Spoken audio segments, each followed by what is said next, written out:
Antes de iniciar, suscríbete a nuestro nuevo canal Voces de la Noche, donde podrás encontrar historias de todo tu interés. Te dejaré los enlaces en la descripción y comentarios. Sin más, comenzamos.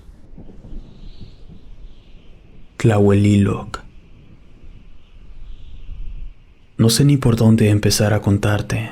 Lo que sí puedo decirte es que son experiencias que uno no quisiera volver a vivir nunca. Pero comenzaré por decirte que esto me pasó hace algunos años cuando servía a las fuerzas militares. Fue una noche de finales de octubre cuando hacíamos un reconocimiento especial en una zona de la Sierra de Guerrero, en la periferia de Tierra Colorada, un pueblo relativamente cercano de donde estábamos. Era una noche calurosa y apacible. Tuvimos la fortuna de tener una luna muy grande que iluminaba todo el paisaje y el camino bastante bien. Ya llevábamos varias horas haciendo el reconocimiento y todo parecía sin ninguna novedad. El sargento Rojas, que iba de copiloto, ya me había dado la orden de que regresáramos al cuartel. Y en esas andábamos, cuando vimos a lo lejos, sobre el mismo camino por donde íbamos, a un par de jóvenes que al vernos intentaron esconderse de nosotros entre el denso ramaje de los costados. Se nos hizo sospechoso, pero no extraño. No sé por qué, pero hay civiles que nos llegan a tener desconfianza. A una señal del sargento, dirigí el vehículo hacia donde los habíamos visto esconderse. Lo hice muy despacio. Me orillé lo más que pude sobre ese sendero angosto. Detuve la camioneta y descendimos el sargento y yo. El cabo Villa y el raso Amezcua permanecieron en la parte trasera de la camioneta. Nos acercamos al ramaje y les pedí de favor a las jóvenes que salieran de ahí. Fue algo extraño, pero en ese momento se hizo un silencio muy profundo. Tras unos segundos de espera, salieron poco a poco de entre los arbustos. La más grande tendría quizá unos 20 y tantos, y la otra chica, unos 17 o 18 años.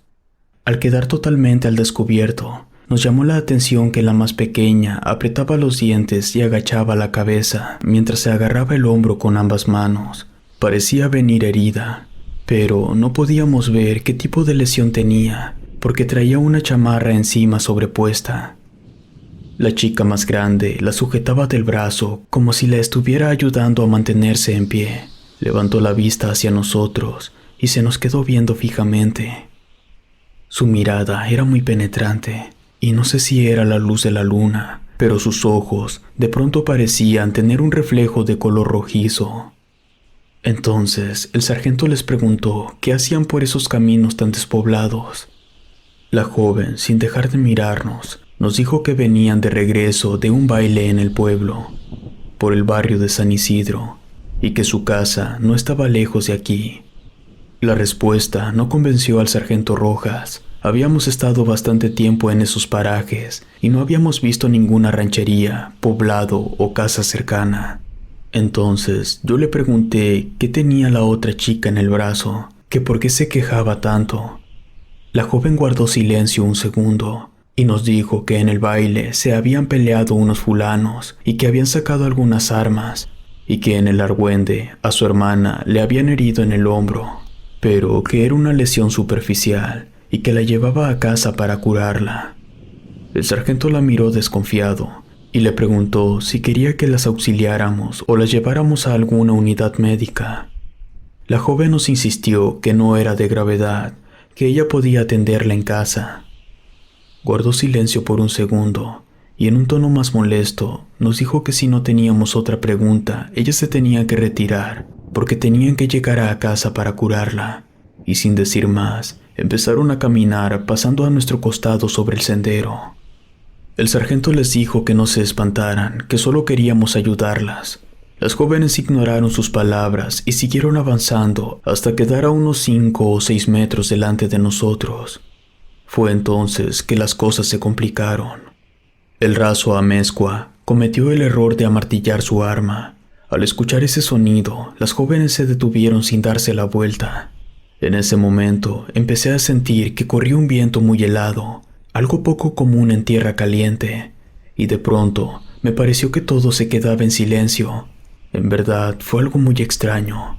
Incluso me pareció ver relámpagos en un cielo totalmente despejado. Fue entonces cuando escuché extraña la voz de aquella joven que nos decía que no quería hacernos daño, que podíamos darnos la vuelta e irnos a nuestra casa con nuestras familias. A mí me desconcertó mucho la forma en que nos lo dijo. El resto de mis compañeros lo tomaron con más humor y no pudieron evitar reírse un poco. El sargento Rojas les insistió en que solo queríamos ayudarlas. Entonces la joven le dijo que mejor ayudara a Griselda, que ella lo necesitaba más en ese momento. El sargento abrió los ojos sorprendido y se puso pálido. El resto de nosotros nos quedamos mudos y desconcertados. Griselda era el nombre de la ex esposa del sargento, de quien tenía poco de haberse separado por una infidelidad de parte de él. Sabíamos de los problemas por los que estaba atravesando, no solo por el proceso del divorcio y la pensión alimenticia, sino además de la depresión por la que estaba pasando, porque su ex esposa había intentado suicidarse hace algunas semanas y aún permanecía hospitalizada, y el sargento cargaba con toda esa culpa. Un poco más repuesto de la sorpresa, le pregunté con algo de temor que cómo sabía quién era Griselda. La joven continuó de espaldas a nosotros, y entonces empezamos a escuchar una suave risa que se fue convirtiendo en una carcajada macabra que retumbaba en todo el paraje. El solo recordarla me eriza la piel. Volteé a ver a mis compañeros, y aunque trataban de disimularlo, en verdad estaban muy espantados. El sargento recuperó el temple y le pidió a la joven que respondiera a la pregunta que se le había hecho y que se diera la vuelta.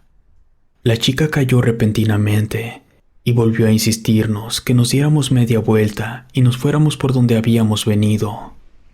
En ese momento intenté dar un paso hacia donde estaban, pero ella levantó la mano a la altura de su cabeza y me advirtió que si solo daba un paso más, yo sería el primero en caer y no volvería a ver a Jimena ni a Jorge.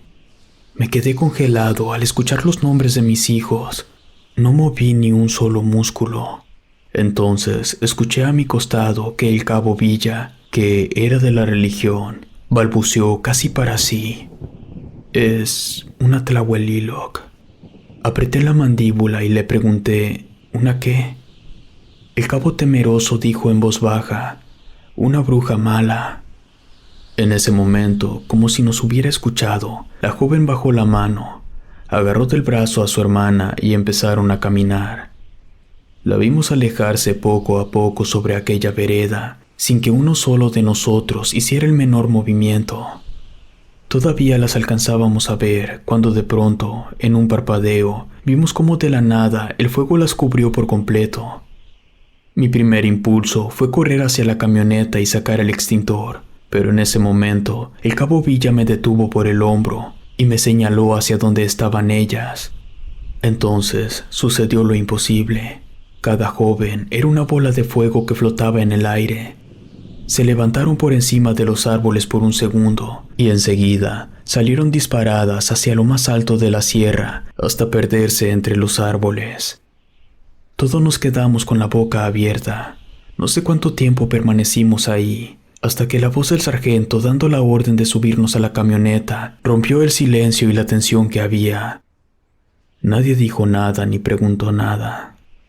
Abordamos apresurados. Yo me puse al volante y conduje hacia el cuartel. Al llegar, antes de bajar de la camioneta, el sargento nos dio la orden de que no se hablara de esto con nadie, que hasta donde sabíamos, todo el reconocimiento había transcurrido sin novedad. Todos asentimos con la cabeza. Al descender, lo primero que hice fue marcarle a mi esposa y a mis hijos. Estuve hablando por horas con ellos. Cuando terminé la llamada, me quedé un momento fuera de mi cuarto fumando un cigarro. Aún trataba de comprender lo que nos había pasado.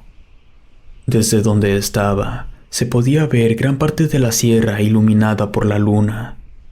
Entonces sentí un escalofrío que me recorrió todo el cuerpo, cuando por un momento me pareció ver dos pequeños puntos luminosos brincando sobre la cima del cerro.